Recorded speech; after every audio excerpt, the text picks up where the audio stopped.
আরবরা নিজেরা বিশুদ্ধ ভাষী বলে অত্যন্ত গর্ব করত। তাদের একটা অহংকার ছিল যে আমরা বিশুদ্ধ ভাষায় কথা বলি, আমাদের চাইতে বালাগাত ফাসাহাত অর্থাৎ আরবি অলঙ্কার শাস্ত্রে আর কেউ জানে না।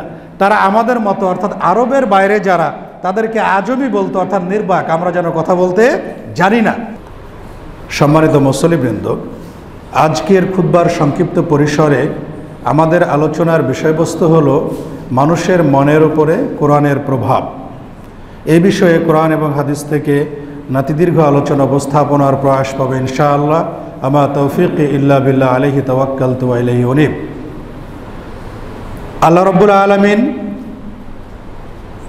এই পৃথিবীর মানুষদেরকে জাহান্নাম থেকে মুক্ত করে সিরাতুল মুস্তাকিম অর্থাৎ জান্নাতের পথে পরিচালিত করার জন্য যুগে যুগে বহু নবী এবং রসুল প্রেরণ করেছেন।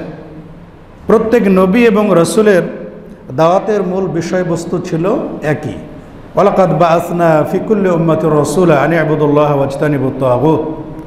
আল্লাহর তাওহীদ প্রতিষ্ঠা করা, তার একত্ববাদ প্রতিষ্ঠা করা, এটি হচ্ছে নবী এবং রসুলগণের দাওয়াতের মূল বিষয়বস্তু ছিল। এই ক্ষেত্রে আল্লাহ রাব্বুল আলামিন কাউকে আসমানি কিতাব দান করেছেন আর কাউকে দান করেননি।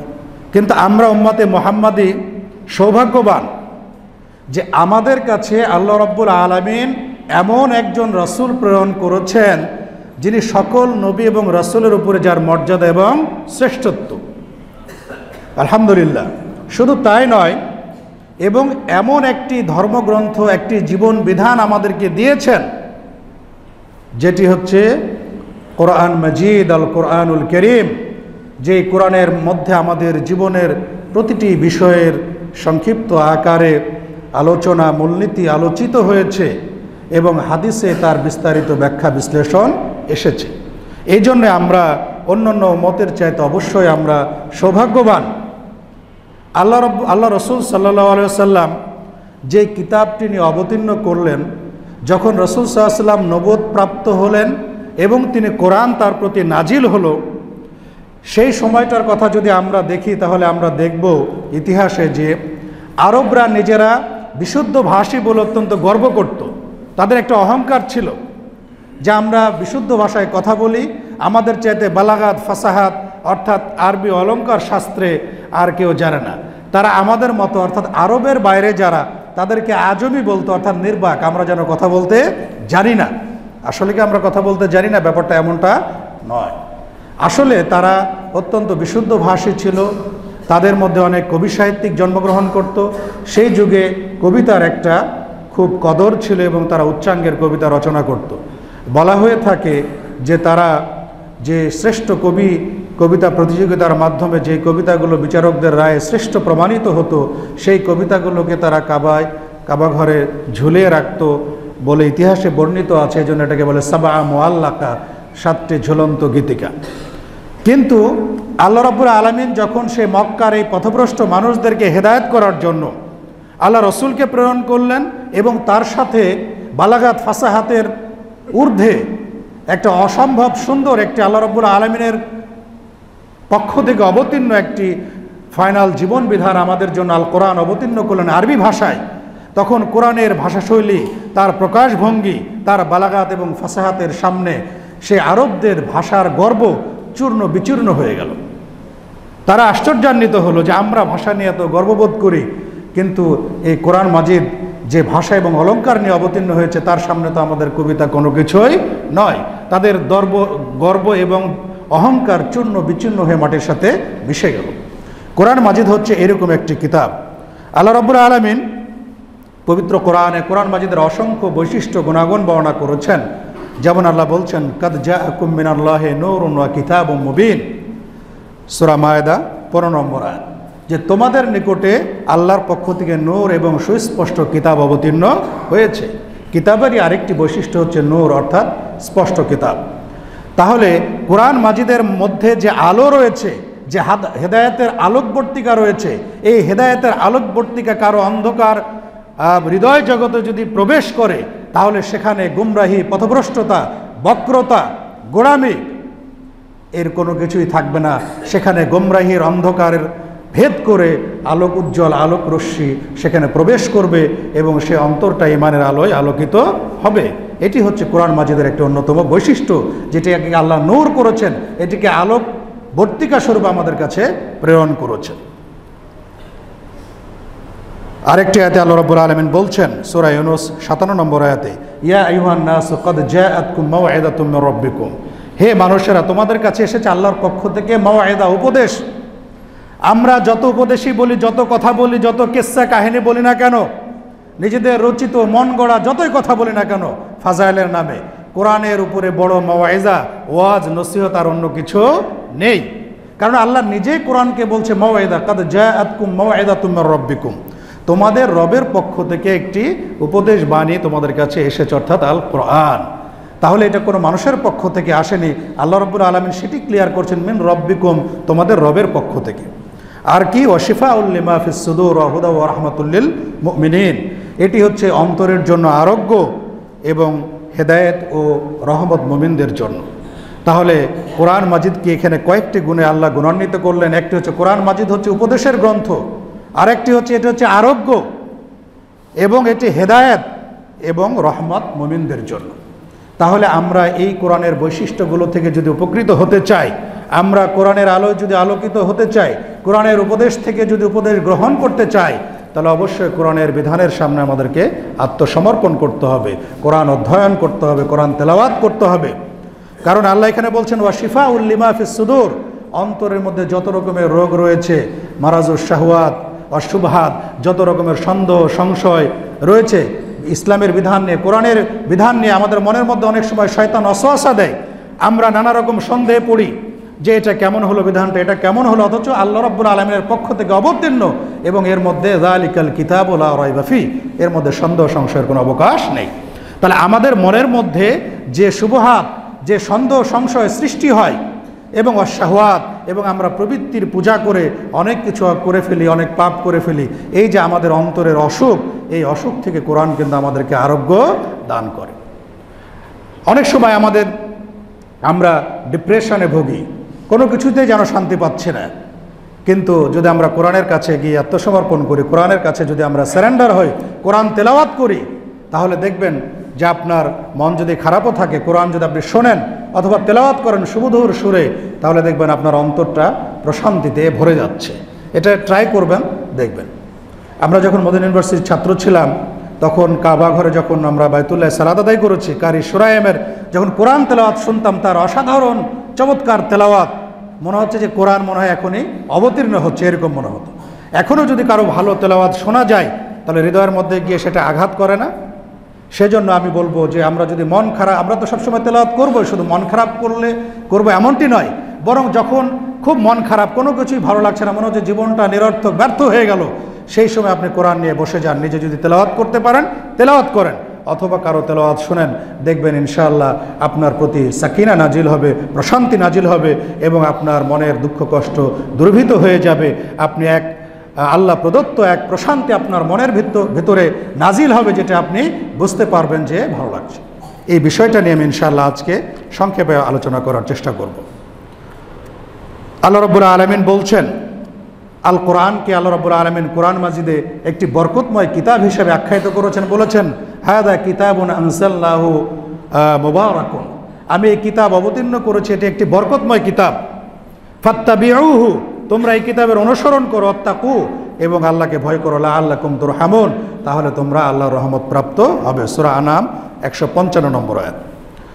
তাহলে আমি যে আয়াতগুলো আপনাদের সামনে উপস্থাপন করলাম, সেই আয়াতগুলো কোরআন মাজিদের অনেক বৈশিষ্ট্য রয়েছে, তার মধ্যে কিছু কিছু বৈশিষ্ট্য আমি তুলে ধরার চেষ্টা করলাম, যে এটি হচ্ছে আমাদের জন্য অন্তরের জন্য আরোগ্য, এটি রহমত, এটি হচ্ছে হেদায়েতের বাণী এবং এটা হচ্ছে আলোকবর্তিকা। যে আলো যদি আমার কারো হৃদয়ে প্রবেশ করে, তাহলে সে আর গোমরাহি থাকতে পারে না, গোমরাহির অন্ধকারে নিমজ্জিত থাকতে পারে না, বরং সে ইসলামের আলোয় তার অন্তর্জগৎ, ইমানের আলোয় তার অন্তর্জগৎটা আলোকিত হয়ে যায় এবং সে হৃদয়ে প্রশান্তি অনুভব করে। আমরা মানুষের উপরে কোরআন নাজিল হয়েছে, কিন্তু কোরআনের মর্ম আমরা বুঝি না। দুর্ভাগ্যজনক হলেও সত্য, আমরা অনেকে কোরআন পড়তেও জানি না, এটাই চিরসত্য, রূঢ় সত্য এবং নিষ্ঠুর সত্য কথা। আমরা অনেক লেখাপড়া করে অনেক কিছু জানি, কিন্তু যে জীবন বিধান আমাকে মানতে হবে, যে জীবন বিধান অনুসরণ করতে হবে, যার মাধ্যমে আমি উম্মতে মুহাম্মদী হিসাবে সম্মানিত হলাম, সেই কিতাবটা কিন্তু আমরা অনেকে খুলে দেখি না। আবার আমরা হয়তো রমজান মাস আসলে কোরআন মাজিদটা একটু ধুলাটুলা ময়লা পরিষ্কার করে তেলাওয়াত করে, আবার রমজান যখন চলে যায় তখন আমরা তুলে রাখি। এটাই চিত্র সাধারণত আমাদের মুসলমানদের দেখা যায়। অথচ অমুসলিমরা কিন্তু কোরআন নিয়ে রিসার্চ করে, তারা মানে না কিন্তু কোরআন নিয়ে রিসার্চ করে। আমরা রিসার্চও করি না, মানেও না তেমন সেই অর্থে, এবং তেলাওয়াতও আমরা করতে পারি না। আল্লাহ রাব্বুল আলামিন বলছেন যে লাউ আনজালনা হাযাল কুরআন আলা জাবালিন লারাআইতাহু খাশিয়াম মুতাসাদ্দিয়াম মিন খাশিয়াতিল্লাহ, যদি আমরা এই কোরআনকে কোনো পাহাড়ের প্রতি অবতীর্ণ করতাম তাহলে লারাআইতাহু খাশিয়াম মুতাসাদ্দিয়াম মিন খাশিয়াতিল্লাহ, তাহলে তুমি তাকে দেখতে যে সে ভীত সন্ত্রস্ত হয়ে আল্লাহর ভয়ে বিদীর্ণ হয়ে যাচ্ছে। ওয়া তিলকাল আমসালু নাযরিবুহা লিন-নাসি লাআল্লাহুম ইয়াতাফাক্কারুন, এই উদাহরণগুলো মানুষের জন্য আমরা দেই যাতে করে তারা চিন্তা ভাবনা গবেষণা করে। তাহলে এখানে আল্লাহ রাব্বুল আলামিন আমাদেরকে বোঝানোর জন্য একটি উদাহরণ দিলেন যে যদি আমি কোরআনকে পাহাড়ের প্রতি অবতীর্ণ করতাম, পাহাড়ের তো কোনো জ্ঞান নাই, যদি অবতীর্ণ করে সেই পাহাড়ের মধ্যে জ্ঞান দেওয়া হতো, অনুধাবন শক্তি দেওয়া হতো, তাহলে কোরআনের বাণীর যে একটা মর্ম রয়েছে, প্রভাব রয়েছে, সেই কোরআনের বাণী অনুধাবন করে পাহাড়ও আল্লাহর ভয়ে ভীত হতো এবং চূর্ণ বিচূর্ণ হয়ে যেত। কারণ সাধারণত পাহাড় থাকে খুব শক্ত, সেখানে চাইলেই কিন্তু কোনো কিছু প্রভাব বিস্তার করতে পারে না, অত্যন্ত মজবুত হয়। পাহাড়গুলোর মাধ্যমে পৃথিবীকে স্থিতিশীল রাখা হয়েছে। সেই পাহাড়ের উপরে কোরআন মাজিদের যে প্রভাব, এর যে মাহাত্ম্য, তার কারণে সে আল্লাহর ভয়ে ভীত হয়ে যেত। যদি আল্লাহ পাহাড়কে তার আকল দিতেন, তার জ্ঞান দিতেন, অনুধাবন শক্তি দিতেন। কিন্তু আমাদের প্রতি কোরআন অবতীর্ণ করেছেন আল্লাহ রাব্বুল আলামিন, তারপরেও কিন্তু আমরা এই কোরআনের দ্বারা প্রভাবিত হই না। ইমাম আলুসি রাহিমাহুল্লাহ তার তাফসিরে বলেছেন যে ওয়াহাদা তামসিলুন লিউলুবি শানিল কুরআন ওয়া কুওয়াতি তাসিরিহি, এই যে পাহাড়ের সাথে উপরে কোরআন অবতীর্ণ করার যে উদাহরণ আল্লাহ রাব্বুল আলামিন দিলেন, এটি হচ্ছে কোরআনের উচ্চ মর্যাদা বর্ণনা করা হয়েছে এখানে, এবং কোরআনের যে একটা প্রভাব বিস্তার ক্ষমতা রয়েছে সেই বিষয়টা এখানে কি করা হয়েছে, তুলে ধরা হয়েছে। এর মাধ্যমে মানুষকে সতর্ক করে দেওয়া হয়েছে যে তাদের অন্তরটা যেন কঠোর না হয়ে যায়, এমন কঠোর যেন না হয় যে কোরআনের বাণী শুনে তার অন্তরটা কি হয় না, ভীত সন্ত্রস্ত হয় না, আল্লাহর ভয়ে ভীত হয় না, এরকম পাহাড়ের মতো যেন তারা না হয়ে যায়। কারণ বান্দাকে যত রকমের শাস্তি দেওয়া হোক না কেন, এর মধ্যে কারো অন্তর যদি কঠোর হয়ে যায়, সালাতের সময় চোখ দিয়ে অশ্রু না আসে, কোরআন তেলাওয়াতের শুনলে অশ্রু না আসে, অন্তরটা নরম না হয়, তাহলে অন্তর কঠোর করে দেওয়ার চাইতে আর কোনো বড় শাস্তি কিন্তু হয় না। কারণ আল্লাহ রাব্বুল আলামিন কোরআনে বলছেন সুম্মা কাসাত কুলুবুকুম ফাহিয়া কাল হিজারাতি ওয়া আশাদ্দু কাসওয়া, অতঃপর তাদের অন্তরটা কি হয়ে গেল, কঠিন হয়ে গেল, সেটা পাথরের মতো, অথবা তার চাইতে আরও বেশি কঠোর হয়ে গেল। তাহলে অন্তর কঠোর হয়ে যাওয়া এইটা কিন্তু আল্লাহর পক্ষ থেকে আমাদের জন্য একটা বড় আযাব। আমাদের অনেক সময় হয় এরকম, কোনো কিছুই যেন আমার অন্তরে কোনো আঘাত করছে না, কোরআনের বাণী ভালো লাগছে না, হাদিসের বাণীও আমার কাছে ভালো লাগছে না, আমার অন্তরে কোরআন তেলাওয়াত কোনো প্রভাব বিস্তার করছে না, অন্তরটা যেন শক্ত পাথরের মতো হয়ে গেছে, কাঠের মতো হয়ে গেছে। যখন এই পরিস্থিতির সম্মুখীন হব আমরা, তখন অবশ্যই আমাদেরকে কোরআন নিয়ে বসে যেতে হবে, দেখবেন আপনার অন্তরটা নরম হয়ে যাচ্ছে। আল্লাহ রাব্বুল আলামিন এটি বলছেন সূরা কফ 37 নম্বর আয়াতে, ইন্না ফি যালিকা যিকরা লিমান কানা লাহু কলবুন আও আলকা সামআ ওয়া হুয়া শাহীদ, এতে রয়েছে উপদেশ লিমান কানা লাহু কলবুন, যার অন্তর রয়েছে। আল্লাহ রাব্বুল আলামিন দেখেন কিভাবে বলছেন, আমাদেরকে অন্তর নাই, প্রত্যেকের তো কলব আছে, অন্তর রয়েছে, কিন্তু আল্লাহ বলছেন যে এর মধ্যে উপদেশ রয়েছে যার লিমান কানা লাহু কলবুন, যার অন্তর রয়েছে। তার মানে যে অন্তর অনুধাবন করে না, যে অন্তর সজাগ হয় না, যে অন্তর কোরআন তেলাওয়াত করলে বিগলিত হয় না, নরম হয় না, সে অন্তর যেন আসলে অন্তরই না, তার অন্তরই নাই। আমি শুনছি, কোরআন অনুধাবন করছি না, বসছি না, কোরআনের কোনো প্রভাব আমার মধ্যে পড়ছে না। জামাকশারি তাফসিরে কাশাফের মধ্যে এই কথাটাই বলেছেন যে যেন কান্নাহু লা কালবা লাহু, যেন তার অন্তরই নাই, যে অন্তরটা সচেতন না, যে অন্তরে কোরআনের প্রভাব বিস্তার হয় না, সেই অন্তরটা যেন না। তাহলে কোরআন যদি আমাদের অন্তরে প্রভাব বিস্তার করতে চায়, আমরা চাই, যেটি আজকে আমার আলোচনার বিষয়, তাহলে অবশ্যই আমাকে কয়েকটি শর্ত পূরণ করতে হবে। সেই বিষয়টা আল্লাহ রাব্বুল আলামিন এই জায়গায় বলে দিয়েছেন যে ইন্না ফি যালিকা যিকরা লিমান কানা লাহু কলবুন আও আলকা সামআ ওয়া হুয়া শাহীদ, কোরআনটা উপদেশ তার জন্য যার অন্তর রয়েছে, ওয়া আলকা সামআ ওয়া হুয়া শাহীদ, সে একেবারে হাজির অন্তরে সে মনোযোগের সহকারে কী করে কোরআন শ্রবণ করে। যখন কোরআন তেলাওয়াত করা হবে তখন নীরবে শুনতে হবে। কোরআন তেলাওয়াত করলে সেখানে চেঁচামেচি করা যাবে না। আমরা যদি মনোযোগ সহকারে একেবারে হাজির অন্তর নিয়ে সব কিছু অনুধাবন করে আমরা কোরআন তেলাওয়াত করি, তাহলে ইনশাআল্লাহ এই কোরআন কী করবে, আমাদের অন্তর্জগতের পরিবর্তন ঘটাবে। আর মানুষের অন্তর্জগতের পরিবর্তন হলে বাকি পরিবর্তন তার দ্বারা সম্ভব। কিন্তু অন্তর যদি মানুষের পরিবর্তন না হয়, তাহলে জোর করে কিন্তু তাকে কি করা যায় না, ইসলাম গ্রহণও করা যায় না, ইসলামের জন্য তাকে উদ্বুদ্ধও করা যায় না, এবং ইসলাম কায়েমও হয় না। শুধু সংসদ ভবনে চলে গেলেই কিন্তু ইসলাম কায়েম হবে না। এই জন্য মানুষের আগে অন্তর্জগতের পরিবর্তন করতে হবে। আল্লাহ রাসূল সাল্লাল্লাহু আলাইহি ওয়াসাল্লামকে তো সেই সময় মক্কায় তাকে অফার দেওয়া হয়েছিল, তাকে নেতৃত্ব অফার দেওয়া হয়েছিল, তাকে সুন্দরী রমণীর অফার দেওয়া হয়েছিল, কিন্তু আল্লাহ রাসূল সাল্লাল্লাহু আলাইহি ওয়াসাল্লাম গ্রহণ করেননি। মাক্কী জীবনে তিনি দাওয়াত দিয়ে একটি ফিল্ড তৈরি করে, ক্ষেত্র প্রস্তুত করে, তারপরে তিনি মাদানী জীবনে গিয়ে সেখানে তিনি রাষ্ট্র ক্ষমতায় অধিষ্ঠিত হন। তাহলে কোরআন তেলাওয়াত আমার অন্তরে, আপনার অন্তরে প্রভাব বিস্তার করতে গেলে শর্ত হচ্ছে যে কোরআন তেলাওয়াতের সময় আমাকে মনোযোগ দিয়ে, সজাগ অন্তর নিয়ে আমাকে তেলাওয়াত করতে হবে, শুনতে হবে কোরআন মনোযোগ দিয়ে। যেন আমি হাজির আছি সেখানে, কোরআন পড়ছি কিন্তু মনোযোগ নেই, অন্যদিকে আমি খেয়াল করছি, উদাসীন হয়ে আছি, তাহলে কিন্তু কোরআন আপনার অন্তরে প্রভাব বিস্তার করবে না। ইমাম ইবনুল কাইয়িম রাহিমাহুল্লাহ, ইমাম ইবনে তাইমিয়ার জগৎ বিখ্যাত ছাত্র, তিনি বলেছেন যে ইদা আরাদতাল ইনতিফা বিল কোরআন, তুমি যদি কোরআনের মাধ্যমে উপকৃত হতে চাও, হাজমে কলবাকা ইনদা তেলাওয়াতিহি ওয়া সিমাইহি, তাহলে কোরআন তেলাওয়াত করার সময় এবং কোরআন শ্রবণ করার সময় তোমার অন্তরকে কি করো, উপস্থিত রাখো, প্রস্তুত রাখো। ওয়ালকি সামাআকা, মনোযোগ দিয়ে শ্রবণ করো। ওয়াহযুর হুযুরা মা ইউখাতিবুহু, এবং তুমি চিন্তা করো এভাবে যে তোমাকে কে সম্বোধন করছে কোরআনের মাধ্যমে। মান তাকাল্লামা বিহি, এই কোরআনের মাধ্যমে কে কথা বলছে তোমার সাথে। মিনহু ইলাইহি, এটা আল্লাহর পক্ষ থেকে এসেছে। ফাইন্নাহু খিতাবুম মিনহু লাকা আলা লিসানি রাসূলিল্লাহি সাল্লাল্লাহু আলাইহি ওয়াসাল্লাম, কারণ আল্লাহ রাসূলের মাধ্যমে এটা আল্লাহর সম্বোধনটাই তোমার কাছে উপস্থিত হয়েছে। তাহলে আমরা কখনো কোরআন তেলাওয়াতের সময় এই চিন্তা বা এই অনুভূতি আমরা কি মনের মধ্যে নিয়ে এসেছি যে আমি আল্লাহ রাব্বুল আলামিনের কালাম পাঠ করছি, কারণ কোরআন হচ্ছে কালামুল্লাহ, কোরআন আল্লাহর কালাম আমি পাঠ করছি এবং আল্লাহর পক্ষ থেকে এই বাণীটি এসেছে, এরকম আমি চিন্তা ভাবনা করি না, আল্লাহ রাসূলের মাধ্যমে এসেছে। এই অনুভূতিটা, এই চিন্তা যদি আমার মনের মধ্যে নিয়ে আসে, তাহলে দেখবেন যে আপনার অন্তরের মধ্যে কি প্রভাব বিস্তার করছে। তাহলে কোরআন যদি কারো অন্তরে প্রভাব বিস্তার করতে চায়, কেউ যদি ইচ্ছুক হয়, সে চায় যে তার অন্তরে কোরআনটার প্রভাব বিস্তার করুক, কোরআনের মাধ্যমে তার অন্তরে প্রভাব পড়ুক, তার অন্তর জগৎটা পরিবর্তন হোক এবং তার মধ্যে ইমানি আলো অনুপ্রবেশ করুক এবং ইমান বৃদ্ধি হোক, তাহলে অবশ্যই তাকে সজাগ অন্তর নিয়ে, তাকে একেবারে কলবুল হাই, জীবন্ত অন্তর নিয়ে মনোযোগের সহকারে তেলাওয়াত করতে হবে এবং মনোযোগ বিঘ্নকারী যে কোনো বিষয় থেকে বিরত থেকে তাকে অ্যাটেন্টিভলি তেলাওয়াত করতে হবে।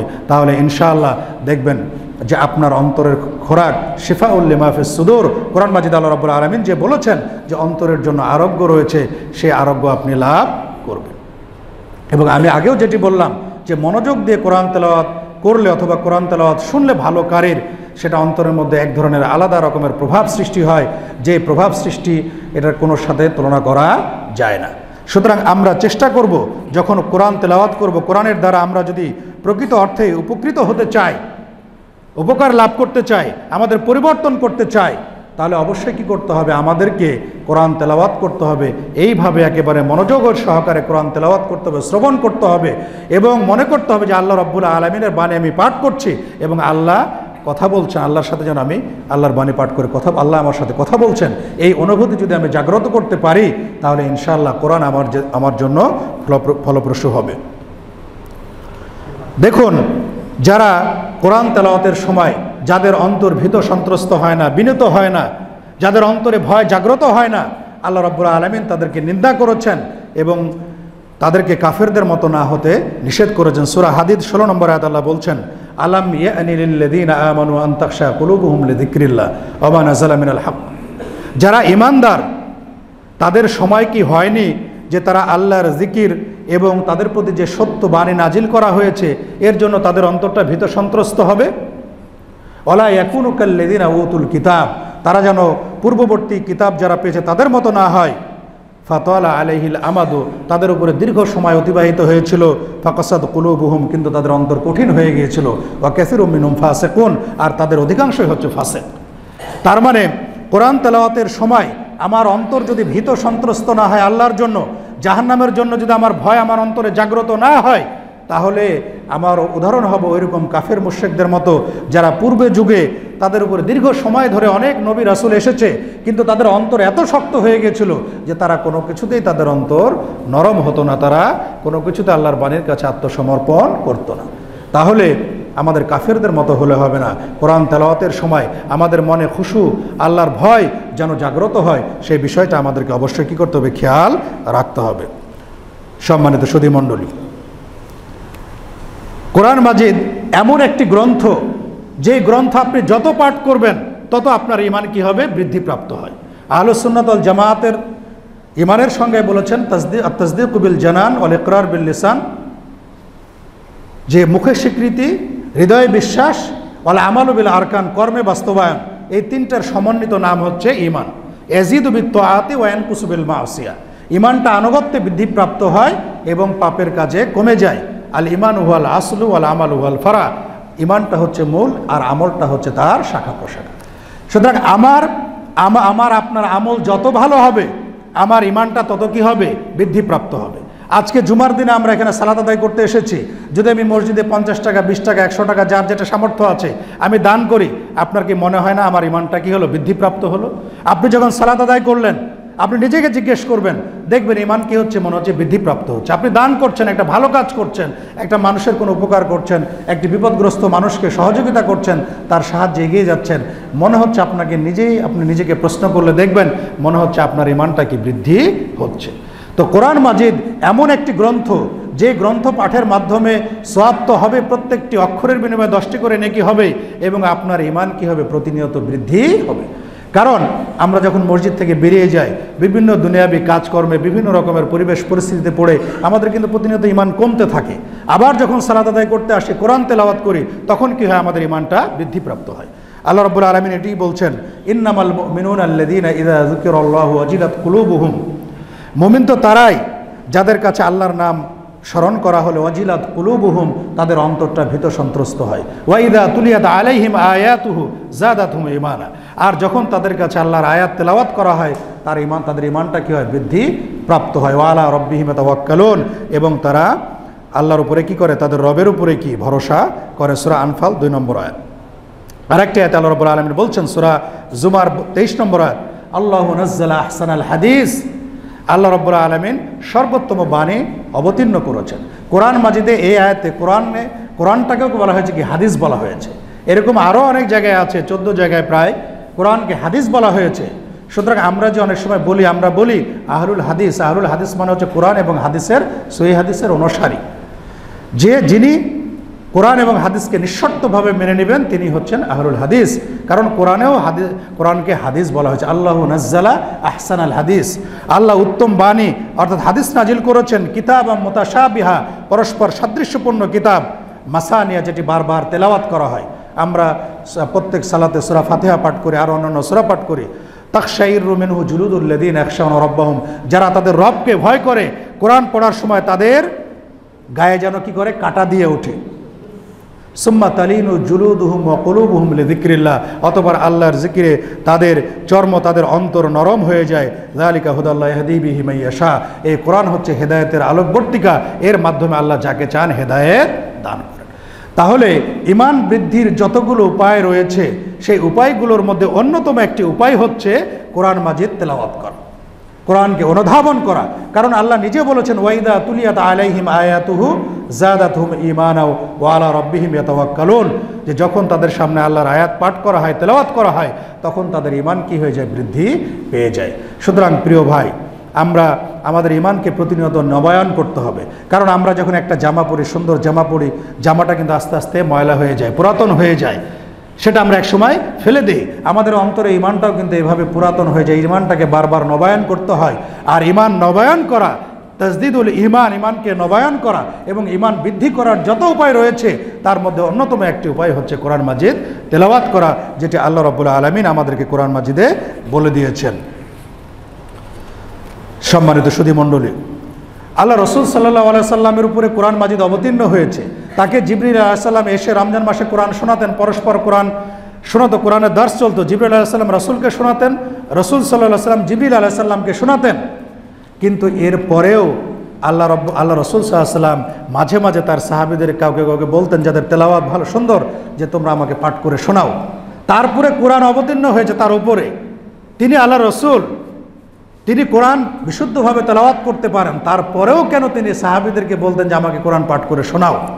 তার মানে আপনি যখন কোনো ভালো কারি যদি পান, তার কাছে একটু বলবেন, ভাই আমাকে একটু তেলাওয়াত করে শোনান। অথবা আপনি পড়তেই জানেন না, একজন তেলাওয়াত করছে, তার পাশে বসে শোনেন, অথবা বলেন যে আপনি একটু তেলাওয়াত করেন। দেখুন আল্লাহ রাসূল সাল্লাল্লাহু আলাইহি ওয়াসাল্লাম কী বলেছেন। সহিহ বুখারী হাদিস নম্বর 4763, আন আব্দুল্লাহ ইবনে মাসউদ রাদিয়াল্লাহু আনহু ক্বাল আলী লিয়ান নবী সাল্লাল্লাহু আলাইহি ওয়াসাল্লাম, আল্লাহ রাসূল সাল্লাল্লাহু আলাইহি ওয়াসাল্লাম আমাকে একদিন বলেন, ইকরা আলাইয়া, তুমি আমার কাছে একটু কোরআন পাঠ করো। ইবনে মাসউদের এই কথা শুনে আশ্চর্যান্বিত হলেন যে, ইয়া রাসূলুল্লাহ, আকরাউ আলাইকা ওয়া উনজিলা ইলাইকা আলাইকা, যে আমি আপনার কাছে কোরআন পাঠ করবো আপনার সামনে, অথচ আপনার প্রতি কোরআন অবতীর্ণ করা হয়েছে, এটা আপনি কেমন কথা বলছেন? তিনি বললেন যে হ্যাঁ, তুমি পাঠ করো। এরপর আব্দুল্লাহ ইবনে মাসউদ বলছেন, ফাকরাতু সূরাতান নিসা হাত্তা আতাইতু ইলা হাযিহিল আয়া, আমি আল্লাহ রাসূল সাল্লাল্লাহু আলাইহি ওয়াসাল্লামের কাছে সূরা নিসা পাঠ করে শোনানোর পরে এই আয়াতের জায়গায় যখন আসলাম, ফাকাইফা ইযা জিইনা মিন কুল্লি উম্মাতিন বিশাহিদিন, তখন কি অবস্থা দাঁড়াবে যখন আমি প্রত্যেক উম্মতের মধ্য থেকে একজন নবীকে সাক্ষী রেখে উপস্থিত করব। ওয়া জিইনা বিকা আলা হাউলাই শাহিদা, আর সকল নবী এবং তার উম্মতের উপরে, হে নবী, তোমাকে সাক্ষী রূপে আমি কি করব, নিয়ে আসবো, উপস্থিত করব। এই আয়াত যখন শুনলেন, এতে আল্লাহ রাসূল সাল্লাল্লাহু আলাইহি ওয়াসাল্লামের যে বিশাল মর্যাদার কথা বলা হয়েছে, এটা যখন আল্লাহ রাসূল শুনলেন, শোনার পরে তাকে ইবনে মাসউদ রাদিয়াল্লাহু আনহুকে বললেন, হাসবুকাল আন, তোমার জন্য যথেষ্ট। দেখেন না, যখন আন্তর্জাতিক কোরআন প্রতিযোগিতা হয়, সেখানে যে আমাদের তাকরিম যেমন এর আগে বিজয়ী হলো, এরকম যখন কোরআন তেলাওয়াত প্রতিযোগিতা হয়, কোরআন যখন পড়া শেষ হয়ে যায়, ওরা বলে যে অমুক জায়গা থেকে পড়ো, পড়ার পরে বলছে হাসবুক, বলে কি হাসবুক মানে তোমার জন্য যথেষ্ট, সাফিসিয়েন্ট, আর পড়ার দরকার নেই। এটা কিন্তু এখান থেকে আছে, হাসবুকাল আন। ইবনে মাসউদ যখন পড়ে এই আয়াত পর্যন্ত আসলেন, আল্লাহ রাসূল তাকে বলেন যথেষ্ট হয়েছে। ফালতাফাত্তু ইলাইহি, ইবনে মাসউদ কোরআন তেলাওয়াত শেষ করার পরে আল্লাহ রাসূলের দিকে তাকালেন, তাকিয়ে দেখেন ফাইদা আইনানে তাজরিফানে, দেখেন আল্লাহ রাসূল সাল্লাল্লাহু আলাইহি ওয়াসাল্লামের দুই চোখ বেয়ে অশ্রু গড়িয়ে পড়ছে। সুবহানাল্লাহ। তাহলে চিন্তা করেন যে আমরা অলসতা করে কোরআন মাজিদ পড়ি না, আমরা কোরআন তেলাওয়াত করতে জানি না, আমরা আমাদের সন্তানদেরকে কোরআন তেলাওয়াত শেখায় না, আমরা ডাক্তার, ইঞ্জিনিয়ার, অনেক কিছু হই, কিন্তু কোরআনের সাথে আমাদের সম্পর্কের বন্ধনটা অত্যন্ত কি, একেবারে ঠুনকো, একেবারে হালকা, একেবারে দুর্বল। অথচ কোরআনের সাথে আমাদের সম্পর্কটা হওয়া ছিল, একজন মুসলিম হিসাবে অত্যন্ত মজবুত হওয়া দরকার ছিল। আপনার ছেলে যদি মাদ্রাসায় পড়ে অথবা ভালো কোরআন তেলাওয়াত করতে পারে, আপনি বাসায় আসছে ছুটির সময়, আপনার সন্তানকে বলেন যে বেটা তুমি একটু কোরআন তেলাওয়াত করবো। সন্তান তেলাওয়াত করছে, পিতা তেলাওয়াত শুনছে, এটা পিতার জন্য অত্যন্ত আনন্দের বিষয় না? এই যে এটা তো তাই, সাহাবীরা তো রাসূল সাল্লাল্লাহু আলাইহি ওয়াসাল্লামের সন্তান তুল্য, তার শিষ্য, যে তিনি তার প্রতি কোরআন অবতীর্ণ হওয়ার পরেও বলছে ইকরা আলাইয়া, তুমি আমাকে কোরআন পাঠ করে শোনাও। ইবনে মাসউদ আশ্চর্য হয়েছিলেন। তো আপনার সন্তান যদি কোরআন তেলাওয়াত করে, আপনার সামনে তেলাওয়াত করতে পারে, তাহলে এটা আপনার জন্য অত্যন্ত সৌভাগ্যের একটি বিষয়। আপনার সন্তান, আমার সন্তান যদি আপনার জানাজাটা পাঠ করতে পারে, তাহলে এটা আমাদের জন্য অত্যন্ত গর্বের বিষয় না? আল্লামা ইকবাল, মোহতারাম আমিরে জামাতের কাছ থেকে এই ঘটনাটি শোনা। আল্লামা ইকবাল মহাকবি, পাকিস্তানের জাতীয় কবি, তিনি কোরআন তেলাওয়াত করতেন, তার পিতা তার পেছন থেকে তেলাওয়াত শুনছিলেন। সন্তান যখন সুমধুর সুরে তেলাওয়াত করছে, পিতা পেছন থেকে তার পিতার চোখ দিয়ে অশ্রু বের হচ্ছে, এবং সন্তানের জন্য কি তিনি দোয়া করছেন। তাহলে আমাদের সন্তানরা যদি তেলাওয়াত করতে পারে, আমরা নিজেরাও পারলে তাদের কাছে শুনবো। এতে হবে কি, তাদের ভুল ত্রুটি থাকলে সংশোধন হবে, আবার আপনার জন্য কিন্তু একটি আনন্দের বিষয় হবে যে আপনার সন্তান আপনার সামনে কোরআন তেলাওয়াত করছে, যেটা আমরা এই হাদিস থেকে পেলাম। তাহলে দেখেন আল্লাহ রাসূল সাল্লাল্লাহু আলাইহি ওয়াসাল্লাম যখন এই আয়াতটা আসলো যে কিয়ামতের দিন সকল নবী রাসূল সব তার উম্মতরা থাকবে, প্রত্যেক উম্মত থেকে একজন করে নবী আসবে, সাক্ষী হিসাবে আনা হবে, এবং সবার সাক্ষী আবার থাকবে কি আল্লাহ রাসূল সাল্লাল্লাহু আলাইহি ওয়াসাল্লাম। তাহলে আল্লাহ রাসূল সাল্লাল্লাহু আলাইহি ওয়াসাল্লামের মর্যাদাটা সবার চাইতে বেশি হলো না? এই যে আয়াতে যখন ইবনে মাসউদ আসলেন, তখন আল্লাহ রাসূল সাল্লাল্লাহু আলাইহি ওয়াসাল্লামের দুই চোখ বেয়ে অঝোর ধারায় অশ্রু বিগলিত হলো, অশ্রু গড়িয়ে পড়ল। এটাই হচ্ছে কোরআনের প্রভাব। এটা একটা আশ্চর্যজনক প্রভাব, যেটা আপনি কখনো কল্পনা করতে পারবেন না। আপনি যদি কোরআন মাজিদ বুঝেন, আমরা সূরা ফাতিহা তেলাওয়াত করি, লা সালাতা লিমান লাম ইয়াকরা বিফাতিহাতিল কিতাব, সূরা ফাতিহা ছাড়া সালাত হয় না, আমরা প্রত্যেক সালাতে পড়ি। যদি অর্থটা একটু বুঝে পড়তাম তাহলে কি হতো, তাহলে আমাদের অন্তরে এটা আরও বেশি প্রভাব বিস্তার করতে। সেখানে কি বলা হয়েছে, এর মধ্যে আপনার সব আল্লাহর প্রশংসা আছে, দোয়া আছে, আপনার নিজের জন্য চাওয়া আছে, সব কিছুই আছে। কিন্তু আমরা অনেক সময় বুঝি না। অনেক সময় শহরের মসজিদগুলোতে দেখা যায় যে ইমাম সাহেব সালাম ফিরিয়ে মুখ না ফিরে ওই দিক করে আল্লাহুম্মা আমিন বলে কিছুক্ষণ চুপ থেকে গেল, শেষে যে আবার আমিন, মাঝখানে কি বললো মুসল্লি কিন্তু কিছুই জানে না। এটার কারণে হয় কি, সালাতের পরে যে মাসনুন দোয়া কালামগুলো আছে সেগুলো আমরা শিখি না, মুসল্লিরা শিখে না। যাই হোক, এটা প্রসঙ্গ করে বললাম। তাহলে কোরআন মাজিদে একটি প্রভাব হলো, যদি আপনি কোরআন পড়েন, অনুধাবন করেন, বোঝার চেষ্টা করেন, তাহলে আপনি যতই পাষাণ হৃদয়ের হন না কেন, আপনার অন্তর, আপনার চক্ষু থেকে অশ্রু প্রবাহিত হবেই হবে ইনশাআল্লাহ। যেহেতু আল্লাহ রাসূল সাল্লাল্লাহু আলাইহি ওয়াসাল্লামের চোখ দিয়ে অশ্রু বেরিয়েছে যখন তিনি কোরআন তেলাওয়াত শুনেছেন, এটি হচ্ছে কোরআনের একটা আশ্চর্যজনক প্রভাব বিস্তার ক্ষমতা, যে আপনার চক্ষু থেকে, পাষাণ হৃদয় থেকে, পাথরের মতো শক্ত হৃদয়কে বিগলিত করে দিয়ে সেখানে ঝর্ণা ধারার মতো অজস্র ধারায় পানির ফুলকো ধারা প্রবাহিত হবে। সেজন্য সম্মানিত সুধী মণ্ডলী, আমরা এটি চেষ্টা করব। আরেকটি ঘটনা এখানে বলবো, সেটি হচ্ছে যখন জাফর বিন আবু তালেবের নেতৃত্বে সেই আবিসিনিয়াতে হিজরত করলেন কিছু সাহাবী, সেখানে গিয়ে নাজাসির কাছে যখন কোরআন পাঠ করা হলো, তখন কিন্তু তাদের উপরে এটা কি প্রভাব বিস্তার করেছিল। আল্লাহ বিষয়টি সূরা মায়েদার 83 নম্বর আয়াতে বলেছেন, ওয়াইদা সামিউ মা উনজিলা ইলা রাসূল, রাসূল অর্থাৎ মুহাম্মদ সাল্লাল্লাহু আলাইহি ওয়াসাল্লামের প্রতি যা অবতীর্ণ করা হয়েছে অর্থাৎ কোরআন, এটা যখন তারা শুনলো, তারা আয়ুনাহুম তাফিজু মিনাদ দামে, তুমি তাদের চক্ষুকে দেখেছো যে তাদের চোখ দিয়ে কি অশ্রু প্রবাহিত হচ্ছে, মিম্মা আরাফু মিনাল হক, কারণ তারা হকটা চিনতে পেরেছিল। সেই বাদশা নাজাশী সে হকটা বুঝেছিল, তাদের কাছে অনেক কিছু প্রশ্ন করেছিল ইসলাম সম্পর্কে, রাসূল সম্পর্কে। কোরআন তেলাওয়াত শুনে তারা হকটা বোঝার কারণে তাদের চোখ দিয়ে কি অশ্রু বিগলিত হয়েছিল। ইয়াকুলুনা, তারা বলেছিল, রব্বানা আমান্না, আমরা ঈমান আনলাম এই কোরআনের প্রতি, ফাকতুবনা মা শাহিদিন, অতএব আনুগত্যকারী, আত্মসমর্পণকারীদের মধ্যে আল্লাহ তুমি আমাদেরকে অন্তর্ভুক্ত করো। তাহলে সেই নাজাশী এবং তার যারা সঙ্গী সাথী ছিল, তারাও কিন্তু কোরআন মাজিদের তেলাওয়াত শুনে তাদের চোখ থেকে অশ্রু প্রবাহিত হয়েছিল এবং তারা ঈমান নিয়ে এসেছিল। শুধু তাই নয়, আহলে কিতাবদের মধ্যে যারা রাসূলুল্লাহ সাল্লাল্লাহু আলাইহি ওয়াসাল্লামের উপরে এবং কোরআনের প্রতি ঈমান এনেছিল, তারাও কিন্তু কোরআন তেলাওয়াত শুনে তারা সেজদা অবনত হয়েছিল। তারা জমিনে তারা লুটিয়ে পড়েছিল, তাদের উন্নত মস্তক আল্লাহ রাব্বুল আলামিনের কাছে তারা লুটিয়ে দিয়েছিল এবং তারা ক্রন্দন করেছিল। আল্লাহ এটিও বলেছেন সূরা বনী ইসরাইল 107 এবং 109 নম্বর আয়াতে। আল্লাহ বলছেন, কুল আমিনু বিহি আওলা তুমিনু, তুমি কোরআনের প্রতি তোমরা ঈমান আনো বা না আনো, হে কাফের মুশরিকরা, হে মিথ্যাবাদীরা, ইন্নাল্লাযীনা উতুল ইলমা মিন ক্বাবলিহি, যাদেরকে ইতিপূর্বে জ্ঞান দান করা হয়েছিল, ইদা ইউতলা আলাইহিম, যখন তাদের কাছে কোরআনের আয়াত তেলাওয়াত করা হতো, ইয়াখিরুনা লিল আযকানি সুজদাা, তখন তারা এই তাদের ললাটকে মাটিতে মিশিয়ে দিয়ে আল্লাহর জন্য সিজদা অবনত হয়ে যেত। ওয়া ইয়াকুলুনা, তারা বলতো, সুবহানা রাব্বিনা ইন কানা ওয়াদু রাব্বিনা লামাফউলা, যে আমাদের রব পুত পবিত্র এবং আমাদের রবের ওয়াদা অবশ্যই পূর্ণ হবে, বাস্তবায়ন হবে। ওয়া ইয়াখিরুনা লিল আযকানি ইয়াবকুন, তারা কোরআন তেলাওয়াত শুনে কাঁদতে কাঁদতে তারা সিজদা অবনত হয়ে যেত। ওয়া ইয়াজিদুহুম খুশুআ, এবং তাদের অন্তরে কোরআন কি করতো, আল্লাহ ভীতিটাকে বাড়িয়ে দিত। তাহলে আহলে কিতাবরা যারা, তারাও কোরআন তেলাওয়াত করে কোরআনের দ্বারাতে প্রভাবিত হয়েছে এবং তারা কি করেছে, ইসলাম গ্রহণ করেছে। তাহলে বোঝা গেল যে কোরআন মাজিদের প্রভাবটা যে কতটুকু, এটা কিন্তু আমরা কখনো অনুধাবন করি না। আমরা কোরআন তেলাওয়াতই তো করি না, কোরআনের ধারে কাছে তো আমরা যাই না, কোরআন এর ভিতরে কি আছে সেটি বোঝার চেষ্টা করি না। আপনি যদি সাহিত্যিক হন, এর মধ্যে সাহিত্যের সর্বশ্রেষ্ঠ আপনি উপাদান খুঁজে পাবেন, কারণ জাহেলি যুগের সর্বশ্রেষ্ঠ সাহিত্যিকরা কোরআনের কাছে মাথা নত করেছিল এবং তারা বলেছিল, লাইসা হাযা কালামুল বাশার, এটা মানুষের কোনো কথা নয় এবং মানুষ এটা রচনা করতে পারে না। যারা আমাদেরকে নির্বাক মনে করত, আমরা যারা অনারব, তারা কথা যেন বলতে পারি না, সেই বিশুদ্ধভাষী আরবরা যখন কোরআনের বালাগাত ফাসাহাদের কাছে আত্মসমর্পণ করলো, তাহলে বুঝতে হবে যে কোরআনের মধ্যে কি মাহাত্ম্য রয়েছে, কি গুণাগুণ রয়েছে, কিন্তু আমরা খুলে দেখি না।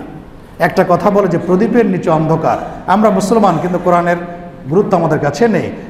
বাতি এখন তো পাওয়া যায় না, আধুনিক যুগে চেরাগের কি হয়, একটা সলিতা থাকে, সেটা দিয়ে আলোকিত করে চারিদিক, কিন্তু তার নিচেই কিন্তু অন্ধকার থাকে না, সে কিন্তু নিজেকে নিচের নিচটুকু আলোকিত করতে পারে না। আমাদের অবস্থা হয়েছে ওই রকম যে আমাদের কাছে এত সুন্দর একটা আলোকবর্তিকা রয়েছে, আল্লাহ প্রদত্ত, যে আলোকবর্তিকা কারেন্ট চলে গেল আমার অন্তর্জগৎকে আলোকিত করবে এবং আমি পথ চলতে পারবো, আমি শয়তানের কুমন্ত্রণা থেকে বেঁচে থাকতে পারবো, এরকম একটা আল্লাহ প্রদত্ত এলাহি আলোকবর্তিকা রয়েছে, যার পাওয়ার কখনো দুনিয়াবি পাওয়ারের সাথে ভোল্টেজের সাথে কি তুলনীয় নয়। কারেন্টের তো একটা ভোল্টেজ আছে, এত বেশি হলে পুড়ে যাবে বা চলবে না, অথবা প্রত্যেকটা লাইটের একটা পাওয়ার আছে 40, 60, 100, 200 বিভিন্ন রকম। কিন্তু কোরআনের যে আলো, এই আলো যদি আপনার অন্তরে প্রবেশ করে তাহলে এর পাওয়ার কিন্তু তুলনা করা যাবে না। আপনার কাছে সব কিছু স্বচ্ছ মনে হবে, আপনার মধ্যে কোনো গোড়ামি আপনার মধ্যে ভর করবে না। কোরআন এবং হাদিস দ্বারা যেটি প্রমাণিত সেটিকে আমরা গ্রহণ করে নেব এবং কোরআন হাদিস দ্বারা যেটি প্রমাণিত নয় সেটিকে বর্জন করব। আর এটি হচ্ছে আহলে হাদিসদের আকীদা এবং মানহাজ, যে আসুন পবিত্র কোরআন ও সহিহ হাদিসের আলোকে জীবন গড়ি। কারণ কিয়ামতের দিন কিন্তু আমাকে কে কোন আমরা মাযহাবে ছিলাম সেই বিষয়ে কিন্তু কোনো প্রশ্ন করা হবে না। আমাকে যে মৌলিক 3টি প্রশ্ন করা হবে সেই প্রশ্নের উত্তর আমাকে উত্তর দিতে হবে, এবং কোরআন হাদিসের উপরে যদি আমি টিকে থাকি তাহলেই এই প্রশ্নগুলোর উত্তর দিতে পারবো, তাছাড়া কিন্তু উত্তর দিতে পারবো না। আরেকটি ঘটনা আপনাদের শোনাই, এটি হচ্ছে উসাইদ বিন হুদায়র রাদিয়াল্লাহু আনহুর ঘটনা। তিনি একদিন সূরা কাহাফ তেলাওয়াত করতেছিলেন, তার পাশে একটা ঘোড়া বাঁধা ছিল, ঘোড়াটা তেলাওয়াত শুনে কি করছিল, ছটপট করছিল, লাফালাফি করছিল। তখন তিনি যেন শান্তি পরিবেশ বজায় থেকে যেন আল্লাহর কাছে দোয়া করলেন উসাইদ বিন হুদায়র রাদিয়াল্লাহু আনহু। তখন একটি মেঘমালা এসে ঢেকে নিল তাকে। পরের দিন তিনি সকালবেলা এসে আল্লাহ রাসূল সাল্লাল্লাহু আলাইহি ওয়াসাল্লামের কাছে ঘটনাটি বর্ণনা করলেন যে, আল্লাহ রাসূল, আমি গতদিন কোরআন তেলাওয়াত করছিলাম, তখন এই ঘটনা ঘটেছিল। আল্লাহ রাসূলকে এসে বললেন, আল্লাহ রাসূল বলেন, ইকরা ফুলান, হে অমুক ব্যক্তি অর্থাৎ উসাইদ বিন হুযায়র, তুমি এইভাবে তেলাওয়াত করতে থাকবে। ফাইন্নাহা সাকিনাতু নাযালাত বিল কোরআন, কারণ এটি হচ্ছে প্রশান্তি যেটি কোরআন তেলাওয়াতের কারণে অবতীর্ণ হয়েছিল। সুবহানাল্লাহ। তাহলে সাকিনা হচ্ছে আল্লাহ রাব্বুল আলামিনের পক্ষ থেকে প্রেরিত একটি মানসিক প্রশান্তি, যেটি কোরআন তেলাওয়াতের মাধ্যমে আপনার অন্তরে কি করবে, আসবে। তাহলে উসাইদ বিন হুযায়র রাদিয়াল্লাহু আনহু কোরআন তেলাওয়াত করার কারণে আল্লাহ রাব্বুল আলামিনের পক্ষ থেকে এই যে একটি বিশেষ বৈশিষ্ট্য এবং একটি সাকিনা তার প্রতি অবতীর্ণ হয়েছিল। আমরাও যদি কোরআন তেলাওয়াত করি দেখবেন যে আল্লাহ রাব্বুল যতক্ষণ তেলাওয়াত করবেন, মনে করবেন না যে 5 মিনিট 10 মিনিট তেলাওয়াত করলাম শেষ, যতটুকু আপনার যখন সময় হবে তেলাওয়াত করলেই আপনার মনের মধ্যে একটা আলাদা আল্লাহ রাব্বুল আলামিনের পক্ষ থেকে সাকিনা অবতীর্ণ হবে। জুবাইর বিন মুতঈম রাদিয়াল্লাহু আনহু বলছেন, তখনও তিনি ইসলাম গ্রহণ করেননি। তিনি বলছেন যে আমি একদিন আল্লাহ রাসূল সাল্লাল্লাহু আলাইহি ওয়াসাল্লামকে মাগরিবের সালাতের সময় সূরা তুর পড়তে শুনলাম। তখন এই তেলাওয়াতটা প্রথম আমার অন্তরে কি করলো, ধাক্কা দিল, বা ঈমানটা আমার অন্তরে ওয়াকার আল ঈমান ফি কলবি। সহিহুল বুখারী হাদিস নম্বর 4023, যে প্রথম আমার অন্তরে ঈমানটা আসন গেড়ে নিল। মানে আল্লাহ রাসূল সাল্লাল্লাহু আলাইহি ওয়াসাল্লামের কাছে একদিন জুবাইর ইবনে মুতঈম রাদিয়াল্লাহু আনহু মাগরিবের সূরা তুর তেলাওয়াত শুনেই তার অন্তরটা যেন ইসলামের প্রতি কী হলো, ধাবিত হলো। পরবর্তীতে তিনি ইসলাম গ্রহণ করেছেন। তিনি আরেকটি আয়াতে বলছেন, আরেকটি হাদিসে আসছে যে আল্লাহ রাসূল সাল্লাল্লাহু আলাইহি ওয়াসাল্লামকে আমি মাগরিবের সময় সূরা তুর পড়তে শুনলাম। যখন তিনি এই আয়াতের জায়গায় আসলেন, আম খুলুকু মিন গায়রি শাইইন আম হুমুল খালিকুন, তাদেরকে কোনো কিছু ছাড়াই সৃষ্টি করা হয়েছে, না তারা নিজেরাই স্রষ্টা। আম খালাকুস সামাওয়াতি ওয়াল আরদ, নাকি তারা নিজেরাই আসমান এবং জমিন সৃষ্টি করেছে। বাল্লা ইউকিরুন, বরং তারা ঈমান আনে না। আম ইনদাহুম খাজাইন রব্বিকা, নাকি তাদের কাছে তোমার রবের ধনভাণ্ডার রয়েছে। আম হুমুল মুসাইতিরুন, নাকি তারা বিশ্বজগৎ সব কিছু তারাই তত্ত্বাবধান করে, পরিচালনা করে। এই আয়াত পর্যন্ত যখন তিনি শুনলেন, জুবাইর ইবনে মুতঈম বলছেন, কাদা কলবি আইয়াতির, আমার অন্তরটা যেন উড়ে চলে যাবে, এরকম অবস্থা হয়েছে। মানে এই আয়াতগুলো শুনে তার অন্তরে এতটা প্রভাব বিস্তার করেছে যে আমি তো কিছুই ছিলাম না, পিতামাতার সেই মিলনের মাধ্যমে নাপাক পানি থেকে আমি এই পৃথিবীতে এসেছি। আল্লাহ রাব্বুল আলামিন এই সকল কিছু সৃষ্টি করেছেন, সব কিছু তিনি পরিচালনা করছেন, এরপরেও আমি ঈমান আনছি না। তার অন্তরটা যেন এই আয়াতগুলো শুনে কাদা কলবি আইয়াতির, বলছে আমার অন্তরটা যেন উড়ে চলে যাবে, অন্তরটা যেন হৃদয় জগৎ থেকে বেরিয়ে যাবে। সহিহুল বুখারী হাদিস নম্বর 4854। তাহলে কয়েকটা ঘটনা আমি পরপর বললাম। এই ঘটনাগুলো থেকে আমরা বুঝতে পারছি স্পষ্টভাবে, দেবালোকের ন্যায় আমাদের কাছে স্পষ্ট হচ্ছে যে কোরআন মাজিদের কি আশ্চর্যজনক প্রভাব রয়েছে, যেটি মানুষের অন্তরে প্রভাব বিস্তার করে। এবং কেউ যদি মনোযোগ দিয়ে কোরআন তেলাওয়াত শুনে, একজন অমুসলিমও যদি শুনে, এবং আল্লাহ রাব্বুল আলামিন যদি তার নসিবে হেদায়েত লিখে রাখে, তাহলে অবশ্যই সে ইসলাম গ্রহণ করবে, ইসলাম ধর্ম গ্রহণ অবশ্যই সে করবে। কারণ কোরআনের মধ্যে এই সম্মোহনী শক্তি, এই আকর্ষণী শক্তি এবং এই জাদুকরী শক্তি কি প্রদান করা হয়েছে। একটি লম্বা হাদিসে তো বলার হয়তো সময় হবে না। একবার আল্লাহ রাসূল সাল্লাল্লাহু আলাইহি সাল্লাম এর কাছে জিনেরা কোরআন তেলাওয়াত শুনেছিল। এই বিষয়টা হয়তো আপনাদের জানা থাকতে পারে।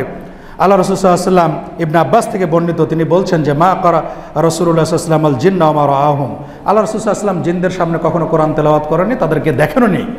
একবার আল্লাহ রসুল সাল্লাল্লাহু আলাইহি ওয়াসাল্লাম উকাজ, সেই উকাজ যেখানে জাহেলি যুগে কবিতা প্রতিযোগিতা বসত তায়েফে বর্তমানে, সেই উকাজের দিকে আল্লাহ রসুল সাল্লাল্লাহু আলাইহি ওয়াসাল্লাম তার সাহাবীদেরকে নিয়ে গেলেন।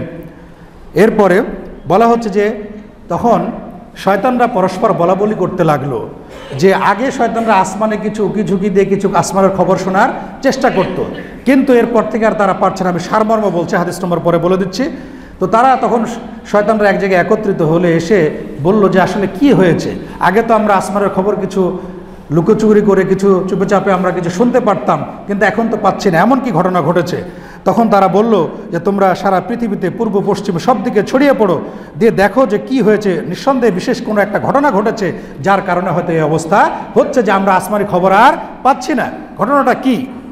এরপরে তারা এসে দেখে যে আল্লাহ রাসূল সাল্লাল্লাহু আলাইহি ওয়াসাল্লাম ফজরের সালাতের সময় তিনি তার সাহাবীদেরকে সালাত আদায় করছেন। ফালাম্মা সামিউল কুরআনা ইস্তামাউ লাহু, যখন তারা কোরআন তেলাওয়াত শুনলো তখন তারা আরও মনোযোগ দিয়ে শুনতে লাগলো। জিন, একদল জিন শুনতে লাগলো। এরপরে শোনার পরে তারা বলল যে তাহলে যে এই কারণেই কিন্তু আমরা আসমানের খবর আর পাচ্ছি না। এরপরে তারা বলল ইন্না সামি'না কুরআনান আজাবা, আমরা এক বিস্ময়কর কোরআন শিখেছি। তারা ফিরে এসে তাদের জাতির লোকদের কাছে বলল এহাদি ইলা রুশদে, যেই কোরআন হেদায়েতের দিকে পথ দেখায়, ফা আমান্না বিহি, আমরা এর প্রতি ঈমান আনলাম। ওয়ালা নুশরিকা বিরব্বিনা আহাদা, আমাদের রবের সাথে কাউ আমরা শরীক করব না। তার মানে সেই জিনরা কি হলো, ঈমানদার হয়ে গেল। যেহেতু আল্লাহ রাসূল সাল্লাল্লাহু আলাইহি ওয়াসাল্লাম জিন ইনসান উভয়ের কাছে, সাকালাইন উভয়ের কাছে এসেছেন, এবং আল্লাহ বলছেন ওমা খালাকতুল জিন্না ওয়াল ইনসা ইল্লা লিয়াবুদুন, আমি জিন এবং ইনসানকে সৃষ্টি করেছি আমার ইবাদতের জন্য। আমাদের মধ্যে যেমন ভালো আছে, বদমায়েশ আছে, মন্দ আছে, তেমন জিনদের মধ্যেও কি ভালো মন্দ আছে, তাদের মধ্যে ঈমানদার আছে, তারাও আল্লাহ রাসূল সাল্লাল্লাহু আলাইহি ওয়াসাল্লামের উম্মত আছে। তো তারা ঈমান আনলো। তখন আল্লাহ রাব্বুল আলামিন আল্লাহ রাসূল সাল্লাল্লাহু আলাইহি ওয়াসাল্লাম তো বিষয়টা জানতেন না, সূরা জিন অবতীর্ণ করে আল্লাহ তাকে জানিয়ে দিলেন, বলেন কুল উহিয়া ইলাইয়া আন্নাহু ইসতামা'a নাফারুম মিনাল জিন, যে আমার কাছে ওহী করা হয়েছে একদল জিন কি করেছে, কোরআন তেলাওয়াত শুনেছে। এটি হচ্ছে আপনি সূরা জিন 1-2 নম্বর আয়াত, সহিহ বুখারী 4921, সহিহ মুসলিম 4446 নম্বর আয়াত। তাহলে জিনেরাও কিন্তু কোরআন তেলাওয়াত শুনেছে, শুনে তারা ঈমান এনেছে। এখন যখন সেই জাহেলি যুগের কাফের মুশরিকরা দেখলো যে আমাদের বালাগাত ফাসাহাত, আমরা যে বিশুদ্ধ ভাষা হিসাবে নিজেদেরকে দাবি করে সেই কৃতিত্বটা আমাদের ম্লান হয়ে গেলই, এখন দেখছি কোরআন তেলাওয়াত শুনে তো সবাই কি করছে, মুসলমান হয়ে যাচ্ছে। তারা চিন্তায় পড়ে গেল।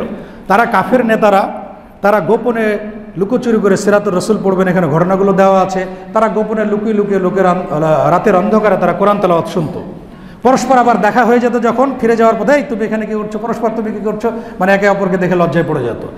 তারা যখন দেখলো যে এইভাবে কোরআন তেলাওয়াত শুনলে তো সব মুসলমান হয়ে যাবে, তখন তারা কি একটা দুষ্ট বুদ্ধি আটলো। আল্লাহ রাব্বুল আলামিন সেটিও কোরআন মাজিদে বলে দিয়েছেন, ওয়াকাল আল্লাযীনা কাফারু লা তাসমাউ লিহাযাল কুরআন, কাফেররা বলে তোমরা এই কোরআন শোনো না, ওয়ালগাউ ফীহি, যখন কোরআন তেলাওয়াত করা হবে তখন তোমরা সেখানে চিৎকার চেঁচামেচি করো, ডিস্টার্ব করো। তারা কি করতো, শীষ দিত, বিভিন্ন রকমের কথাবার্তা বলতো, যাতে মুসলমানরা ঠিকমতো কোরআন তেলাওয়াত না করতে পারে। লাআল্লাকুম তাগলিবুন, তাদের উদ্দেশ্য ছিল কি, যাতে করে ওরা বিজয়ী হতে পারে। এর মাধ্যমে একটা জিনিস বোঝা গেল যে ওই শত্রুর স্বীকৃতির মাধ্যমে, কাফের মুশরিকদের স্বীকৃতির মাধ্যমে বোঝা গেল যে ইসলাম ধর্ম যে সঠিক এবং কোরআন মাজিদ আল্লাহর পক্ষ থেকে অবতীর্ণ সর্বশেষ কিতাব, এটা একটি বোঝা গেল। কারণ তারা মনে করেছিল এর মাধ্যমে আমরা বিজয়ী হতে পারবো, কিন্তু ইসলাম হচ্ছে বিজয়ী ধর্ম, তারা কিন্তু বিজয়ী হতে পারেনি। এ আয়াতের ব্যাখ্যায় আধুনিক মুফাসসির তানতাবি বলেছেন যে তাদের এই কথাটা যে লাআল্লাকুম তাগলিবুন, তোমরা বিজয়ী হতে পারবে, এটাই প্রমাণ করে যে তাদের অন্তরে ভয় ছিল যে কোরআন তাদের অন্তরে কী করবে, প্রভাব বিস্তার করবে, এই ভয় ছিল। এই কারণে তারা চেষ্টা করত মানুষকে কোরআন থেকে কি ওরা দূরে সরে রাখার জন্য, কিন্তু তারা কিন্তু দূরে রাখতে পারতো না, বরং মানুষ আরও কোরআনের আকর্ষণে এগিয়ে আসতো, কোরআন শুনতো এবং মুসলমান হতেই থাকতো। যে কোরআন শুনতো সে কী হতো, মুসলমান হয়ে যেত। সম্মানিত সুধী মণ্ডলী, এই জন্য আমাদেরকে কোরআন বেশি বেশি তেলাওয়াত করতে হবে। তাহলে আল্লাহ রাব্বুল আলামিনের পক্ষ থেকে আমরা কি করব, সাকিনা, বিশেষ আমাদের প্রতি প্রশান্তি নাজিল হবে। একটি হাদিস বলে আমি শেষ করছি। আল্লাহ রাসূল বলছেন, মাজতামা কওমুন ফি বাইতিন মিন বুয়ুতিল্লাহ, যখন কিছু লোক আল্লাহর কোনো ঘরে মসজিদে একত্রিত হয়, সুম্মা ইয়াতলুনা কিতাবাল্লাহ, আল্লাহর কিতাব তেলাওয়াত করে, ওয়া ইয়াতাদারাসুনাহু বাইনাহুম, এবং তেলাওয়াত করে এবং তারা পরস্পরে কোরআনের দার্স করে। যেমন আমাদের তালিমি বৈঠক হয়, ইসলামী হালাকা হয়, বিভিন্ন আলোচনা হয়, এ ধরনের আলোচনার আয়োজন করে, কি হয় তখন? ইল্লা নাযালাত আলাইহিমুস সাকিনা, তাদের পক্ষ থেকে আল্লাহর পক্ষ থেকে কী করে? সাকিনা অর্থাৎ প্রশান্তি নাজিল হয়। ওয়া গাশিয়াতুমুর রাহমা, আল্লাহর রহমত তাদেরকে আচ্ছাদন করে। ওয়া হাফফাতুমুল মালায়েকা, ফেরেশতা তাদেরকে বেষ্টন করে। এবং আল্লাহ রাব্বুল আলামিন ও যাকারাহুমুল্লাহ ফীমান ইনদাহু, আল্লাহ রাব্বুল আলামিন সেই তেলাওয়াতকারী কোরআনের আলোচনাকারীদের কথা ফেরেশতাদের কাছে কি করেন? আলোচনা করেন। এটি হচ্ছে কোরআন তেলাওয়াতের ফজিলত এবং দিনী আলোচনা হালাকার এটি হচ্ছে ফজিলত। সম্মানিত সুধী মণ্ডলী, আমার আজকের যে আলোচনার বিষয়টি ছিল সেটি হচ্ছে মানুষের অন্তরে কোরআনের প্রভাব। এই বিষয়ে আমি আলোচনা উপস্থাপন করলাম। এই আলোচনা থেকে আমরা বুঝতে পারলাম যে কোরআনের সাথে আমাদের সম্পর্ক বৃদ্ধি করতে হবে, কোরআন আমাদেরকে তেলাওয়াত করতে হবে, কোরআন তেলাওয়াত শিখতে হবে। যদি কোরআন তেলাওয়াত নাও করতে পারি তাহলে অন্তত কোরআন তেলাওয়াত কী করতে? শ্রবণ করতে হবে। আমাদের অ্যান্ড্রয়েড ফোন থাকে, ভালো ভালো কারির তেলাওয়াত পাওয়া যায়, আমরা তেলাওয়াত শুনবো, দেখবো আমার কোরআনের প্রতি আমার আকর্ষণ আরও বৃদ্ধি পাচ্ছে। কারণ কোরআন এবং হাদিস ছাড়া তো আমাদের কোনো উপায় নেই। কোরআন হচ্ছে সংক্ষিপ্তভাবে দিনের বিধিবিধানগুলো বর্ণনা করা আছে, আর হাদিসে তার বিস্তারিত ব্যাখ্যা দেওয়া আছে। কোরআন এবং হাদিস তারাকতু ফিকুম আমরাইন লান তাযিল্লু মা ইন তামাসসাকতুম বিহিমা কিতাবাল্লাহি ওয়া সুন্নাতা নবিহি, আমি তোমাদের মাঝে দুটি জিনিস রেখে যাচ্ছি, এই দুটিকে তোমরা যতক্ষণ পর্যন্ত আঁকড়ে ধরে থাকবে ততক্ষণ পর্যন্ত তোমরা কখনো কী হবে না? পথভ্রষ্ট হবে না। সুতরাং কোরআন এবং সুন্নাহকে আমাদেরকে আঁকড়ে ধরে থাকতে হবে, আমাদেরকে গোড়ামি এবং জিদ পরিহার করতে হবে। কোরআনের আলো যদি আমার অন্তরে প্রবেশ করে তাহলে সেখানে আর কোনো অন্ধকার থাকবে না।